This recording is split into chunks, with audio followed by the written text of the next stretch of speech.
My stepniece's lie nearly ended my marriage. Then she admitted everything. I'm a 27-year-old woman, and I still haven't fully processed what happened at our family gathering last month. My husband, Leander, 33, and I have been married for 4 years. We live just a short drive, about 25 minutes from my parents and most of my extended relatives.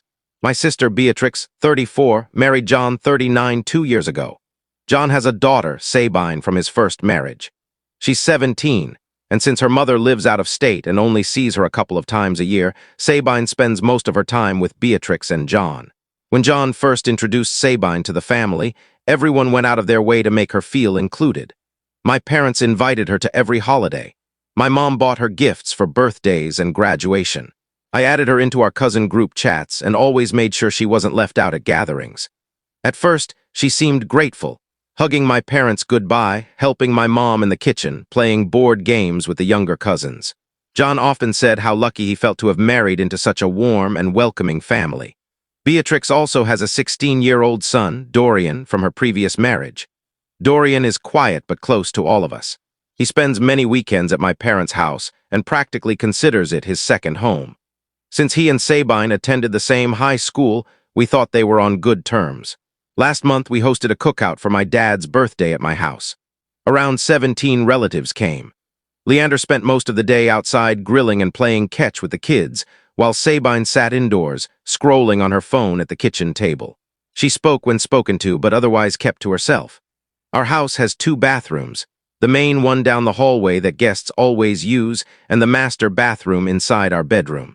We always keep our bedroom door shut during gatherings, so the master bath is never used. The party went off without any issues. Sabine left with Beatrix and John, thanking everyone on her way out. That night, Leander and I cleaned up, happy with how smoothly everything had gone. Nothing at all seemed unusual.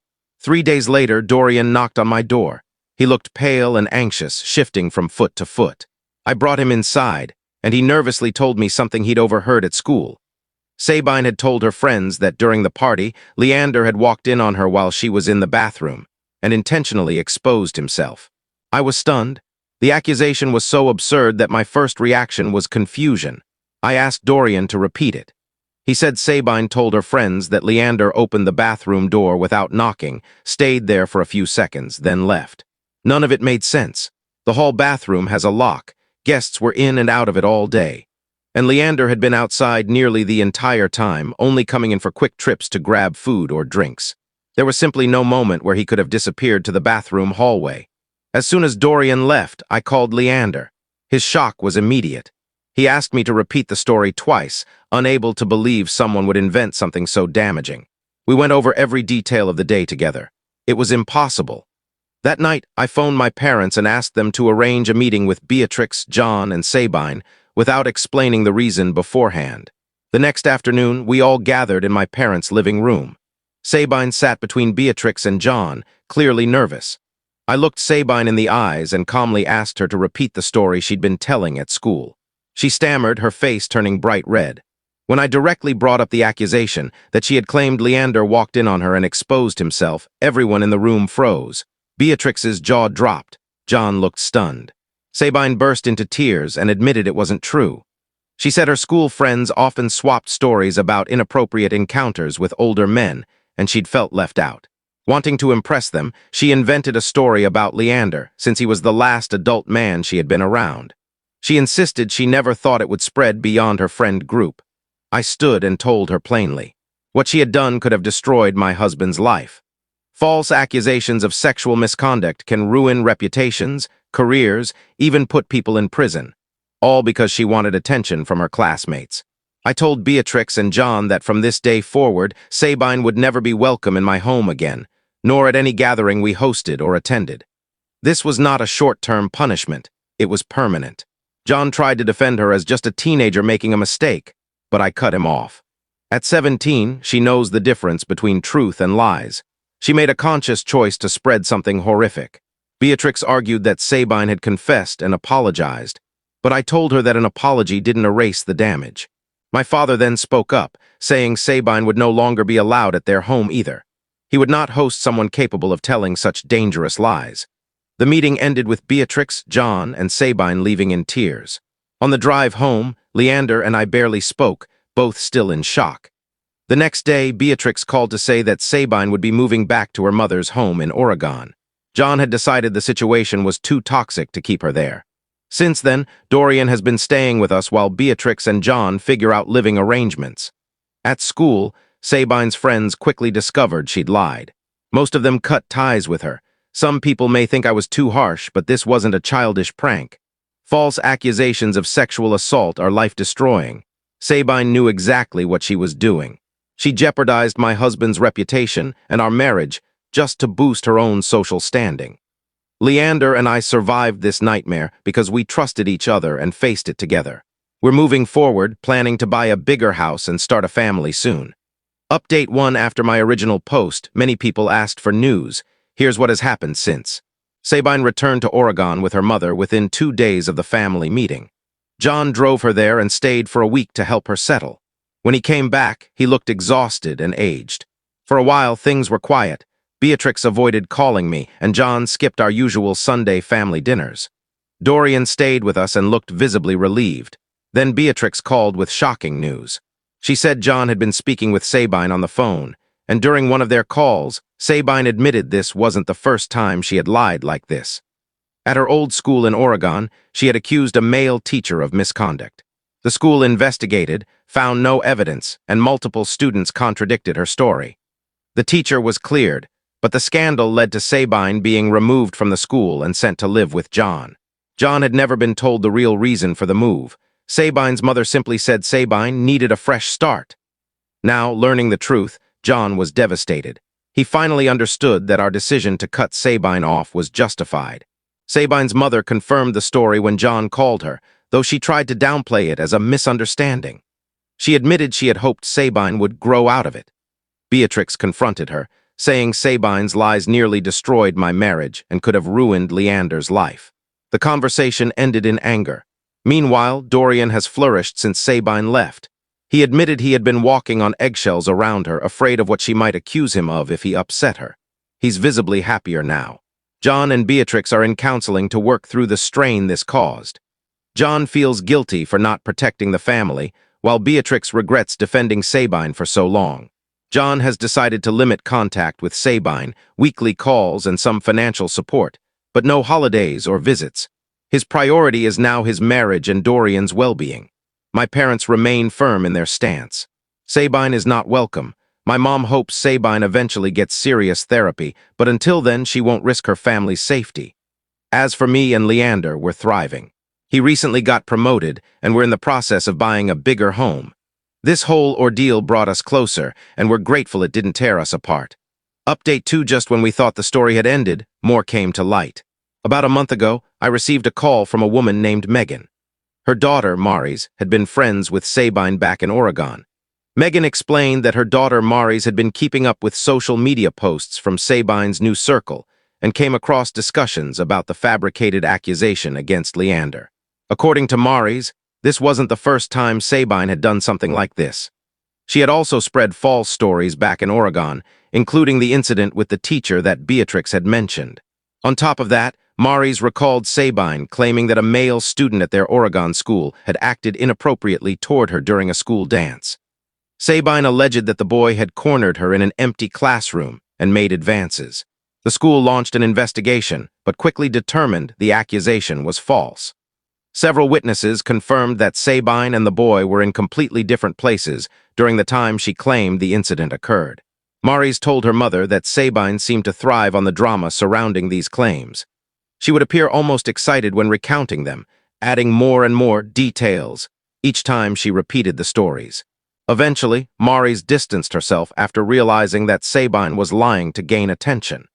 Megan said she reached out because she worried Sabine would continue making these kinds of accusations in other communities.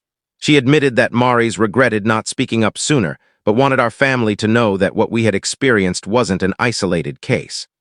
While Megan's account confirmed our suspicions, it was heartbreaking to realize that multiple innocent people across different schools had already been harmed by Sabine's lies. I shared this with Beatrix and John looked crushed.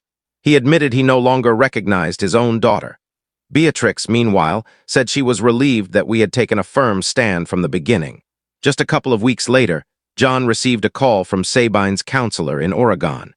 The counselor explained that Sabine was already causing trouble again, trying to win over peers by spreading stories about them. They asked John if he knew about her past behavior because the school was preparing to intervene. John was upfront and told them everything he had recently learned. The counselor informed John that they would work with Sabine's mother to come up with a strategy, but they warned that Sabine might need to transfer schools again. John later admitted to Beatrix that he felt completely drained. He had tried to be a supportive father, providing money and regular contact, but he didn't know how to help someone who refused to change.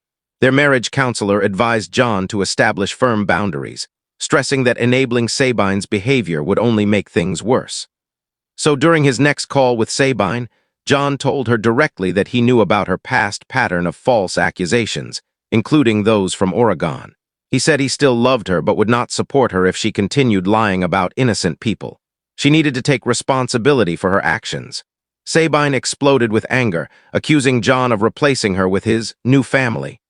She cried that no one understood her struggles. John calmly responded that plenty of people endure hardships without destroying others with lies. Sabine hung up and ignored him for 2 weeks. When John finally got in touch with her mother, he discovered Sabine had twisted the story, claiming John had been cruel and dismissive. Her mother initially believed her, until John clarified word for word what had been said. Eventually, Sabine's mother admitted Sabine was stirring up the same kind of issues at her new school. She confessed that whenever she confronted her, Sabine would cry and play the victim. Desperate, Sabine's mother asked John for advice. He told her plainly that Sabine needed professional therapy and that continuing to cover up for her wasn't helping. Sabine had to understand the weight of her actions. Her mother agreed to look into therapy options, though she worried about costs. Meanwhile, Dorian's life improved dramatically without Sabine in the picture. His grades went up, he joined the basketball team, and weekends became filled with friends and practices. Beatrix even said he seemed like a different person. Lighter, happier, no longer living in constant tension. When asked at school why Sabine suddenly left, Dorian told classmates that she had been spreading lies about family members and that it was decided she should live elsewhere. His friends accepted it without pushing. John also seemed lighter once he established limits with Sabine. He still sends her money each month for basic needs, but no longer feels guilty for not being more involved. Their counselor helped him understand that protecting innocent people came first. Throughout all of this, Beatrix and I grew closer. She admitted it had been painful to accept the truth about Sabine, but now she saw clearly that the problem wasn't going away. She told me she had once hoped Sabine would grow out of it, but she now realized that her stepdaughter's issues were too deep to overlook. Leander and I recently closed on our new home, and we're thrilled to finally settle into a bigger place with space for our future. Last week, we invited my parents, Beatrix, John, and Dorian over for dinner to celebrate. It was our first family get-together since everything happened, and it felt refreshing to sit together without drama hanging over us. If this ordeal has taught us anything, it's the importance of protecting innocent people and setting boundaries. Compassion doesn't mean letting someone repeatedly cause harm. Sometimes the kindest thing you can do, for yourself and for them, is to say enough when they refuse to change. Final update: this will be my last update about Sabine. Many people have asked how things ended, and I want to provide closure. Around 6 weeks ago, Sabine's mother called John in distress. Sabine had been expelled from her Oregon school. The final straw came after she made yet another false allegation, this time against a substitute teacher. She accused him of making inappropriate comments during study hall. The school launched a thorough investigation, reviewing security footage, interviewing classmates, and questioning the substitute teacher. The evidence proved that Sabine's claims were completely fabricated. Cameras showed she had barely interacted with the teacher, and students confirmed nothing inappropriate occurred. Since Sabine had already been disciplined for spreading rumors and causing disruptions, the school had no tolerance left. They expelled her immediately and banned her from returning to any school in the district. Her mother had no choice but to enroll her in an online program. John sympathized with her mother but stood firm on his boundaries. He said he would continue providing financial support but would not step in to fix consequences Sabine had brought on herself. 2 weeks later, Sabine called John directly for the first time in months. She was sobbing, begging to move back in with him and Beatrix. She swore she had learned her lesson and promised never to lie again. She said living with her mother was miserable and claimed she missed being part of his family. John listened but didn't waver. He told her that too much trust had already been broken. He had to protect his marriage, stepson, and extended family. Sabine snapped, accusing John of abandoning her, saying he chose strangers over his own daughter. John calmly reminded her that Beatrix and Dorian were not strangers, and that her own lies had caused the separation. When she threatened to smear his reputation as a neglectful father, John replied that her history of false accusations was well documented, and anyone who looked into it would quickly find the truth. Sabine hung up. She hasn't contacted him since, though John continues sending monthly money for her basic needs. Meanwhile, life has moved on for the rest of us. Dorian just graduated high school, got into several colleges, and chose one 2 hours away. John and Beatrix are proud and grateful that he thrived despite the chaos. Family members at his graduation remarked on how much happier everyone seemed since Sabine's absence. John and Beatrix finished their counseling, their marriage stronger than ever. John admitted he had learned a tough lesson about truly knowing someone's history before bringing them into the family. Beatrix said she would trust her instincts more when behavior feels off. Thank you to everyone who followed along and offered support. Letting go of the idea that you can save someone, especially when they won't save themselves, was the hardest part. But in the end, Sabine made her choices. Now she must live with them, and we made ours to live in peace. If you enjoyed this story, don't forget to leave a comment, hit subscribe, follow for more, and turn on the bell icon so you never miss the next one.